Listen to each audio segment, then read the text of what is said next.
Hello students, आज हम exercise 4.3 का question number 2, question number 3, question number 4 and question number 5 करेंगे। चलिए शुरू करते हैं क्वेश्चन नंबर 2 का first part. Find the value of K for each of the following quadratic equation so they have two equal roots. इसने बोला है कि जो नीचे क्वाड्रेटिक इक्वेशन दी है, एक ये क्वाड्रेटिक इक्वेशन दी है और एक ये क्वाड्रेटिक इक्वेशन दी है, तो इसमें k की वैल्यू फाइंड करनी है। लेकिन कब? जब उसने क्वेश्चन में बोला है कि दो इक्वल रूट्स है, इसके टू इक्वल रूट्स है ना।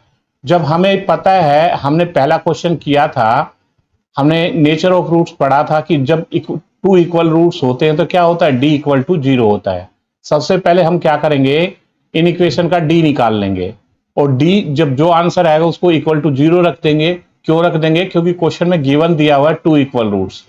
जब टू इक्वल रूट्स होते हैं तो d इक्वल टू 0 होता है, बस फिर वहां से k की वैल्यू आ जाएगी। चलिए समझते हैं। पहले सबसे पहले ABC निकाल लेते हैं। इसका a क्या है हमारा,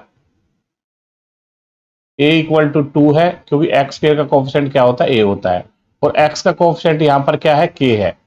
तो b की वैल्यू क्या आ गई हमारे पास, k आ गई, और c की वैल्यू ये 3 आई है। तो यहां से सबसे पहले आप d निकाल लो। d का फॉर्मूला क्या होता है, b square minus 4ac, b square minus 4ac, और आपको गिवन क्या दिया है, इक्वल रूट्स हैं। तो therefore b square minus 4ac equal to 0 given दिया हुआ है। क्यों? क्योंकि टू इक्वल रूट्स क्वेश्चन में बोला गया है, तो इसलिए हमने इक्वल टू 0 रख दिया। क्योंकि हमें पता है कि नेचर ऑफ रूट्स के अनुसार टू इक्वल रूट्स उसी के होते हैं जिसका d इक्वल टू 0 होता है। तो d की वैल्यू हमने 0 रख दी। उठाओ और ABC की वैल्यू रख दो इसके अंदर। b की वैल्यू क्या है हमारे पास, k है, तो k का स्क्वायर हो गया -4 इंटू a का मतलब यहां पर 2 है और c का मतलब यहां पे 3 है, और इसके इक्वल टू 0 रख दो। तो क्या आ गया हमारे पास, k स्क्वायर माइनस 4 2 जा 8, 8 3 जा 24 इक्वल टू 0। 24 को आप इधर भेज दो, तो k स्क्वायर इक्वल टू 24 आ गया। अब यहां पर देखो, क्योंकि ये स्क्वायर है तो इधर चला जाएगा, राइट को चला जाएगा। तो k की वैल्यू जो आई है यहां पर, जब इधर भेजते हैं स्क्वायर में तो प्लस माइनस का साइन आता है, अंडर रूट 24। जब 24 के आप फैक्टर बनाओ, रूट से जब बाहर निकलेंगे तो फैक्टर बना लो। 2 से जाएगा तो 12 आया, 2 से फिर जा रहा है 6 आया, फिर 2 से जा रहा है फिर 3 आया, फिर 3 बन जा 3। 2 इंटू 2 इंटू 2 इंटू 3, जो पेयर में होता है उसको बाहर निकाल देते हैं। 24 का मतलब क्या होगा, 2√6। तो k equal two plus minus 2√6। तो k की वैल्यू क्या आई है, प्लस माइनस 2√6, मतलब एक बार प्लस और एक बार माइनस, k की दो वैल्यू आई है। ये बोर्ड एग्जाम के लिए बहुत ज्यादा इंपॉर्टेंट क्वेश्चन है। ये बार बार क्वेश्चन घूम फिर के आता था। तो यहाँ क्वाड्रेटिक इक्वेशन कुछ भी दे देते हैं वो, और k की p की कोई भी वेरिएबल फंसा के और उसकी वैल्यू पूछ लेते हैं। इस क्वेश्चन को ध्यान से समझना है। चलिए इसका सेकंड पार्ट देखते हैं। फिर सेकंड पार्ट में क्या दिया हुआ है आपके पास, kx ब्रैकेट में x minus 2 plus 6 equal to 0। सबसे पहले ब्रैकेट सोल्व कर लो इसका। kx की मल्टीप्लाई x से भी होगी, तो क्या हो जाएगा, kx स्क्वायर हो जाएगा। kx की मल्टीप्लाई -2 से भी होगी, तो -2kx आ गया, और ये +6 इक्वल टू 0। तो क्वाड्रेटिक इक्वेशन की फॉर्म बन गई। तो यहां से ABC फाइंड कर लो। a इक्वल टू क्या है हमारे पास, एक्स स्क्वायर का कोएफिशिएंट होता है। एक्स स्क्वायर का कोएफिशिएंट क्या है हमारे पास, k है। तो a इक्वल टू कितना आया हमारे पास, k आया। तो जो b आया है, b क्या होता है, x का कोएफिशिएंट। x का कोएफिशिएंट क्या है, -2k, -2k, और c क्या है, 6 है, c इक्वल टू 6। तो क्वेश्चन में बोला गया था कि इसके इक्वल रूट्स हैं, तो इसका मतलब क्या हुआ, इक्वल रूट्स हैं, तो इसका मतलब क्या हुआ, d इक्वल टू क्या हुआ, 0 हुआ। तो देयरफॉर डी का फॉर्मूला क्या है, b square minus 4ac, b square minus 4ac equal to 0। क्यों? क्योंकि क्वेश्चन में 2 इक्वल रूट्स बोला हुआ है, हमें पता है नेचर ऑफ रूट्स में क्या होता है, जब इक्वल रूट्स होते हैं तो डी बराबर 0 के होता है, तो हमने रख दिया डी बराबर 0।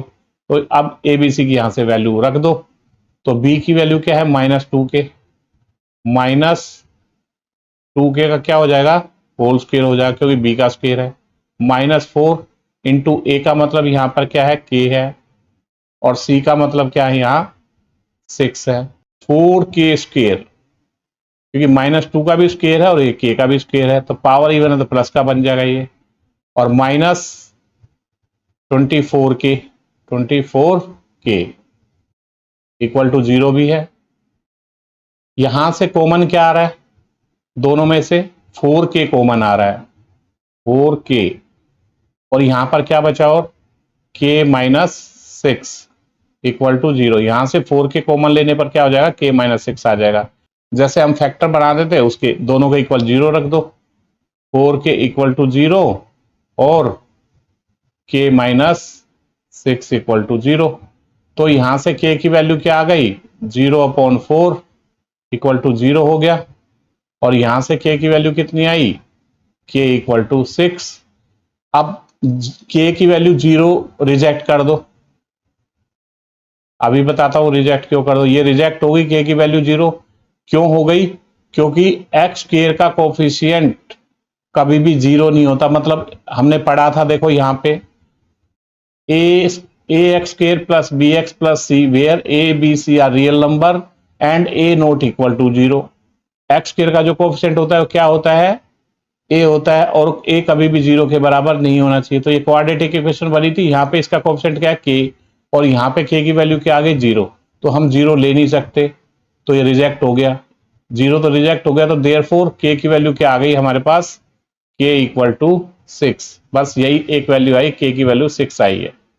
थर्ड क्वेश्चन देखते हैं, क्वेश्चन नंबर थर्ड देखते हैं। क्वेश्चन नंबर थर्ड में बोला गया है, it is possible to design a rectangle mango grove whose length is twice its breadth। एक रेक्टेंगल मैंगो ग्रूव है, मतलब एक आम की बगिया है, आम का बाग, छोटा सा बाग समझ लो। क्या इसका डिजाइन पॉसिबल है जिसकी लेंथ ब्रेथ से दुगनी हो? कोई ऐसा रेक्टेंगल बगिया है, मतलब ऐसा रेक्टेंगल बगिया मान लो, ऐसा कुछ बाग है रेक्टेंगल, उसने बोला है जो ब्रेथ है, ब्रेथ से लेंथ जो है दुगनी हो, तो मान ले ब्रेथ को हम x मान लेते हैं, तो ये कह रहा है कि जो लेंथ होगी वो 2x होनी चाहिए, तो उसका एरिया 800 मीटर स्क्वायर होना चाहिए, और and the area is 800 metre square. तो इफ सो, यदि है तो find the length and breadth. अगर पॉसिबल है, सबसे पहले तो देखना है कि ये पॉसिबल है या नहीं, अगर पॉसिबल है तो इसकी लेंथ और ब्रेथ भी निकालनी है। चलिए समझते हैं, अगर ये पॉसिबल होगा तो डी क्या हो जाएगा, इसका नेगेटिव नहीं आएगा, अगर डी नेगेटिव आ गया तो ये समझ लो पॉसिबल नहीं है, अगर डी पॉजिटिव आ गया या 0 आ गया तो ये पॉसिबल होता है। बस यही हमें जानना होता है, सबसे पहले डी निकाल लेंगे।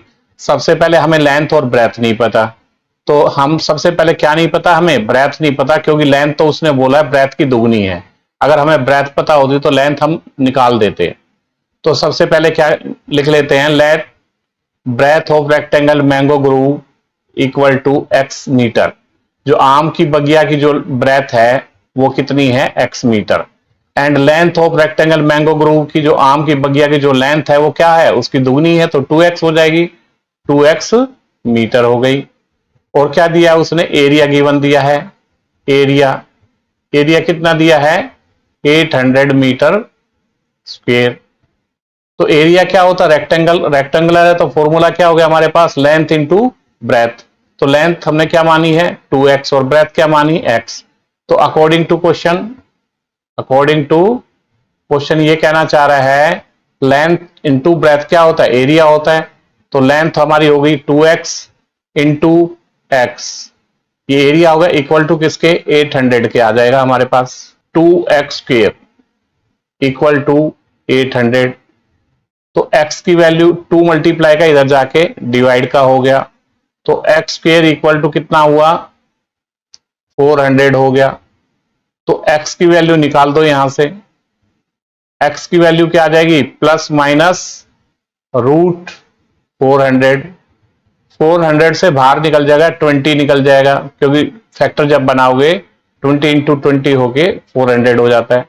तो x की वैल्यू आ गई प्लस माइनस 20 मीटर। कितनी आ गई, 20 मीटर। लेकिन -20 रिजेक्ट हो जाएगा। -20 क्या हो जाएगा, रिजेक्ट हो जाएगा। रिजेक्ट क्यों हो जाएगा, क्योंकि कभी भी लेंथ या ब्रेथ नेगेटिव में नहीं होती। देयरफॉर x की वैल्यू जो आएगी वो 20 हो जाएगी। x की वैल्यू कितनी हो जाएगी, 20 हो जाएगी। अब चेक करके देख लेते हैं ये पॉसिबल है या नहीं है। तो अगर x की वैल्यू हम 20 रखते हैं तो लेंथ कितनी हो जाएगी हमारे पास, दुगनी है तो 40 हो जाएगी। मान ले ये 20 हो गई, ये 20 हो गई, तो ये कितनी हो जाएगी, 40। अब दोनों की मल्टीप्लाई करके देखो, क्या इनका एरिया 800 मीटर आ रहा है, बिल्कुल आ रहा है। तो x की वैल्यू हमारे पास क्या आ गई, 20 हो गई। तो इसका मतलब क्या हुआ, ये पॉसिबल है। क्या लिखोगे, लेंथ और ब्रेथ बतानी है। x इक्वल टू कितना आया, 20। देयरफॉर ब्रेथ इक्वल टू आ गई, ब्रेथ इक्वल टू 20 मीटर। और लेंथ हमारी क्या आ गई, इक्वल टू 40 मीटर, क्योंकि 2x था, है ना, यह भी मीटर है। तो इसने पूछा था क्या ये पॉसिबल है, तो यस। क्या लिखोगे, यही लिखना था, इससे पहले लिखना था ये, तो क्या था, yes it is a possible.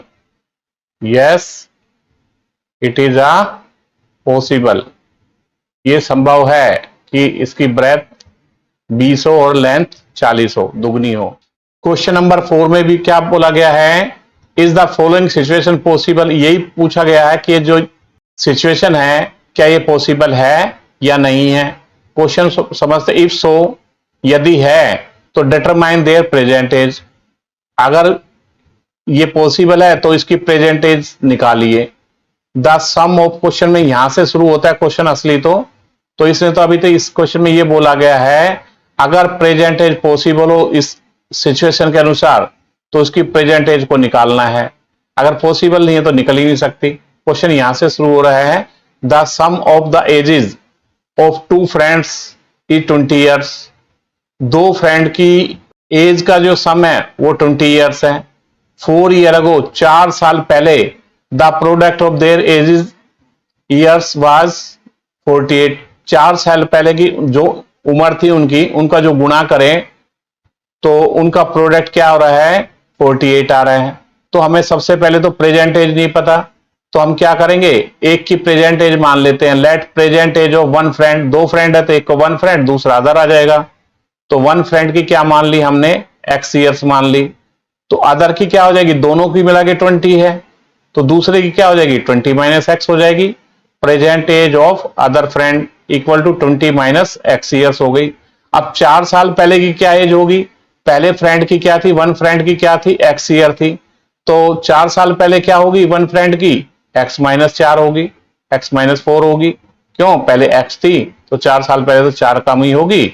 अब अदर फ्रेंड की क्या थी हमारे पास, तो 20 माइनस एक्स थी, तो इसमें से 4 माइनस कर देंगे, 4 माइनस कर देंगे, तो 20 माइनस एक्स पहले था, माइनस 4 कर दिया तो कितना आ गया हमारे पास, 16 माइनस एक्स आ गया। 4 साल पहले की हमारी एज आ गई, एक फ्रेंड की तो आ गई x माइनस 4 और दूसरे फ्रेंड की आ गई 16 माइनस एक्स। तो अकॉर्डिंग टू क्वेश्चन उसने बोला है 4 साल पहले की एजेस का उनका प्रोडक्ट 48 है, तो बस कर दो इसको अकॉर्डिंग टू क्वेश्चन। ये कहना चाह 4 साल पहले की एज का प्रोडक्ट करो, x माइनस 4, 4 साल पहले की एक फ्रेंड की तो ये है और दूसरे फ्रेंड की क्या है, 16 माइनस एक्स। तो इनका प्रोडक्ट किसके इक्वल दे रखा है उसने, 48 की दे रखा है। अब इसका ब्रैकेट सोल्व कर लो, x की मल्टीप्लाई 16 से होगी तो क्या हो जाएगा 16x, x की मल्टीप्लाई माइनस एक्स से होगी तो माइनस का एक्स स्क्वायर हो जाएगा, माइनस 4 की 16 से होगी तो माइनस का 64, -4 की मल्टीप्लाई -x से होगी तो माइनस माइनस क्या हो जाता है, प्लस हो जाता है, 4x हो जाएगा इक्वल टू 48। आप क्या करो, सभी को राइट में भेज दो, क्योंकि हमें एक्स स्क्वायर कभी भी नेगेटिव नहीं चाहिए होता, हमें पॉजिटिव चाहिए होता है। तो आप इस सभी को राइट में भेज दो, क्वाड्रेटिक इक्वेशन बनके रेडी हो जाएगी। मैं सभी को इधर भेज रहा हूं तो इधर कुछ नहीं रहेगा, तो जीरो रह जाएगा। ठीक है, तो ये एक्स स्क्वायर माइनस का इधर जाके क्या हो जाएगा, प्लस का हो जाएगा एक्स स्क्वायर। अब ये क्या है, 16 माइनस का है, प्लस का है, तो इधर जाके माइनस का हो गया। और इसका भी ये 4x किसका है, प्लस का, तो ये भी इधर जाके माइनस का हो गया। और ये प्लस का 64 हो जाएगा। और इधर पहले ही 48 था, प्लस 48। अब इसको सॉल्व करोगे तो क्या हो जाएगा, एक्स स्क्वायर माइनस का 16x माइनस का 4x कितना हो गया, -20x। अब 64 और 48 को करोगे तो प्लस का 112 आ गया। तो एक क्वाड्रेटिक इक्वेशन बन गई हमारे पास। पहले सबसे पहले डी निकाल लो। अगर डी नेगेटिव आ गया तो ये पॉसिबल होगा ही नहीं, ये सिचुएशन पॉसिबल नहीं होगी। अगर डी पॉजिटिव आ गया या जीरो आ गया तो ये सिचुएशन पॉसिबल हो सकती है। तो सबसे पहले हम देखते हैं ए क्या है, ए की वैल्यू क्या है। ए इक्वल टू एक्स स्क्वायर का कोएफिशिएंट जो होता है वो ए होता है, तो ये 1 हो गया। बी क्या होता है, एक्स का कोएफिशिएंट होता है बी इक्वल टू हो गया माइनस का 20। और सी इक्वल टू कॉन्स्टेंट टर्म होती है 112 हो गया। आपके पास ए बी सी आ गया। आप इसका डी निकाल दो। सबसे पहले डी इक्वल टू होता है बी स्क्वेयर -4ac। अब यहां से देखो कि नेगेटिव आया पॉजिटिव आया। बी की वैल्यू क्या है हमारे पास, बी की वैल्यू है -20।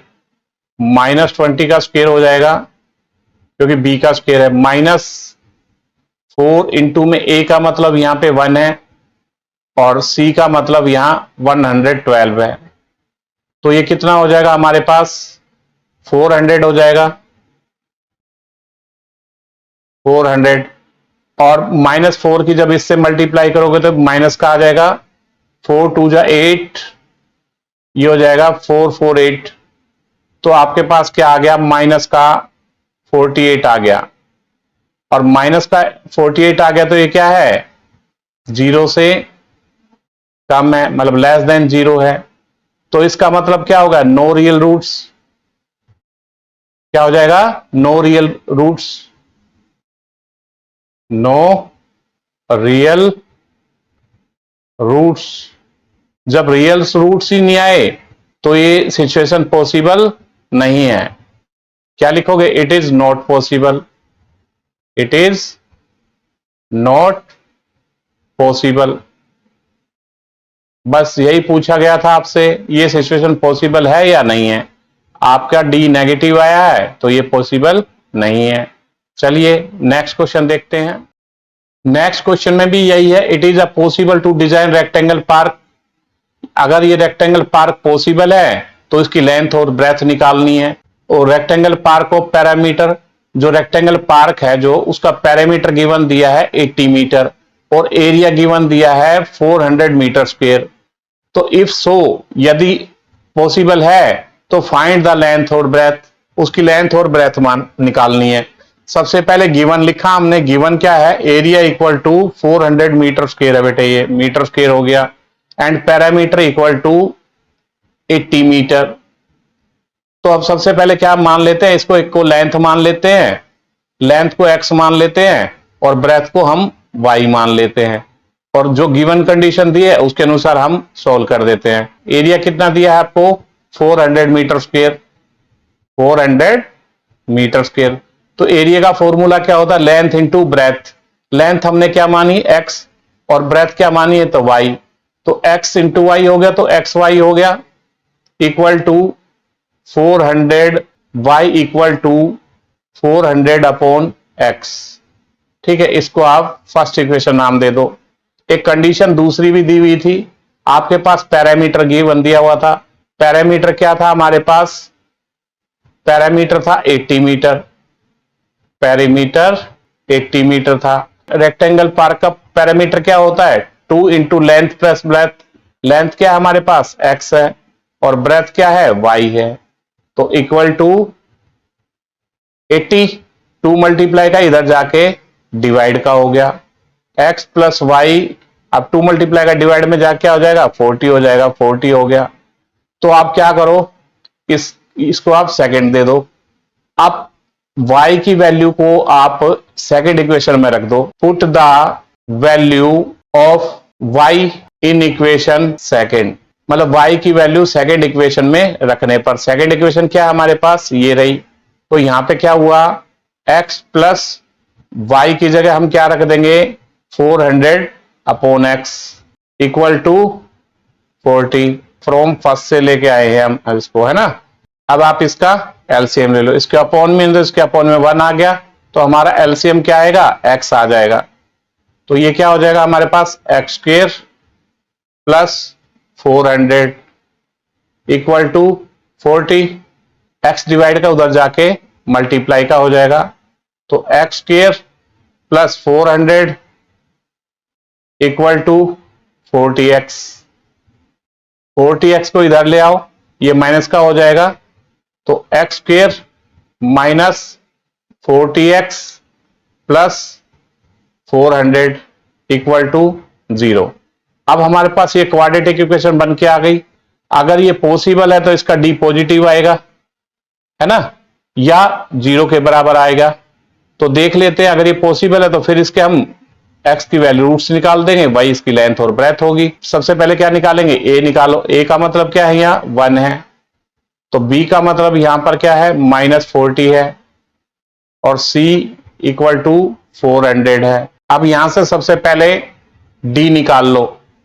d का फॉर्मूला क्या है हमारे पास, b square minus 4ac, b square minus 4ac।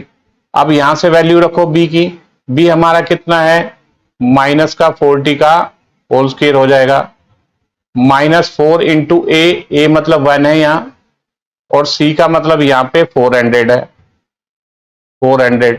तो इसको जब सोल्व करोगे तो कितना हो जाएगा 1600, और पावर इवन है तो ये प्लस का बन गया। अब इसको करोगे तो 4 को 400 से करोगे तो माइनस का ये भी आ गया, तो d की वैल्यू क्या आ गई, 0 आ गई। 0 आ गई तो इसका मतलब क्या है, तो इसके रूट्स जो निकलेंगे वो इक्वल निकलेंगे, है ना, दोनों रूट्स क्या निकलेंगे, इक्वल निकलेंगे। तो बस, तो आप इसका मतलब ये पॉसिबल है। तो उसने पूछा था अगर ये पॉसिबल है तो आप इसके बता दीजिए लेंथ और ब्रेथ। तो हम क्या करेंगे, x की वैल्यू निकालो। x का फॉर्मूला क्या था हमारे पास, -b plus minus √d upon 2a। x equal to, यहां से b की वैल्यू रख लो, पहले माइनस फॉर्मूले का b की वैल्यू क्या थी हमारे पास, ये रही -40, plus minus d, plus minus d की वैल्यू क्या है, 0 है, अपॉन 2a, 2 इंटू a की वैल्यू 1 है। तो x इक्वल टू क्या है हमारे पास, माइनस माइनस क्या हो जाएंगे, प्लस हो जाएंगे, प्लस का 40। अब इसमें 0 जोड़ो या घटाओ कोई फर्क नहीं पड़ता, तो इसको तो छोड़ ही दो, क्योंकि 0 का रूट क्या होता है, 0 होता है। अगर 0 40 में जोड़ोगे या घटाओगे तो कोई फर्क नहीं पड़ने वाला, तो इसको ऐसे ही छोड़ दो आप। 2 इंटू 1 अपॉन में 2, तो क्या आ गया हमारे पास, 20 आ गया। तो x की वैल्यू कितनी आ गई आपके पास, 20 आ गई। Put the value of x in equation, हम सेकंड में रख देते हैं। सेकंड हमारे पास क्या थी, हमारे पास सेकंड थी x plus y equal to 40। अब हमारी x की वैल्यू क्या आ गई, 20, तो यहां 20 रख दो। 20 plus y equal to 40, 20 plus का उधर जाके माइनस का हो जाएगा, और 40 माइनस 20, तो y की वैल्यू कितनी आ गई, 20 आ गई। तो x की वैल्यू भी 20 आई है और y की भी 20 आई है। तो क्या ये पॉसिबल है, यस पॉसिबल है। Therefore length equal to 20 metre and breadth भी 20 मीटर हो गई, equal to 20 metre. Next chapter नई वीडियो के अंदर देखेंगे। Thank you.